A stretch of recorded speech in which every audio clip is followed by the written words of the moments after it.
The Sword and Shield era and Generation 8 is sadly coming to an end. So let's take a look back and see what made Generation 8 so memorable. We got introduced to the Galar region, which is inspired by the UK, which is where I'm from, so this was an instant hit with me. I love all the architecture, I love the scenery, it's fantastic. We got introduced to max raid battles and Dynamaxing, the new gimmick for Generation 8. This was a great new way to interact with players. We got tons of new Pokemon added in and some new Gigantamax forms as well. We met some great characters, Leon, Marnie, Sonia, the gym leaders and Ball Guy. We even got our first mainline DLC for a Pokemon game. We first off went to the Isle of Armor where we met Urshifu, who had two forms, Rapid Strike and Single Strike, and the starters finally got their Gigantamax forms. For the second DLC we headed off to the Crown Tundra, where we got introduced to a bunch of new legendary Pokemon such as two new Reggies in Regieleki and Regidrago. We also got Galarian versions of the legendary birds. We got Galarian Zapdos, Moltres and Articuno, and we met the mythical of the region, Calyrex.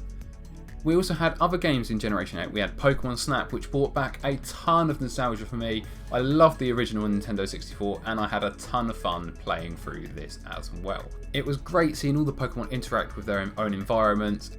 I think this was a great addition to have and I loved playing through it. We also had Pokemon Legends Arceus, which delved deep into the past of Sinnoh, and we went to the Hisui region as it was called then. We had to help the professor make the very first Pokedex. Legends Arceus introduced us to a bunch of new features like crafting. We could actually catch Pokemon by throwing the Pokeballs at them ourselves. We didn't need to battle.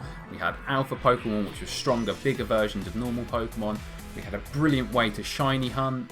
It was just a breath of fresh air and it was such a nice game to play. I hope we see more in the future. We also had Brilliant Diamond and Shining Pearl, but the less said about them the better. Then we move on to the TCG, and the Pokemon TCG has never been so strong as it has been today. The Sword and Shield era of TCG has been absolutely incredible. The artwork has really stepped up a gear in especially the last 2 years of the Sword and Shield era. We've had Evolving Skies, Brilliant Stars, we've had the 25th set for celebrations, we even got a Pokemon Go crossover TCG set. I got back into collecting Pokemon cards during COVID and it really brought back the nostalgia for me. And although the TCG doesn't move into Generation 9 until February, it feels really weird coming to the end of Gen 8. I'm looking forward to Gen 9 and seeing what it's going to bring for the TCG. And I cannot wait for EX cards to come back. EX cards being confirmed to come back, they look absolutely great and I cannot wait to get my hands on them. With so many great things happening in the last few years of the Sword and Shield era, it's going to be sad to leave the Sword and Shield era behind, but I've had so many fond memories of this generation. So with all that said, I think it's time to say goodbye to Generation 8 and Sword and Shield. But the adventure will never end as we all begin our new journey into Scarlet and Violet. Thank you for watching. I'll see you all in Paldea.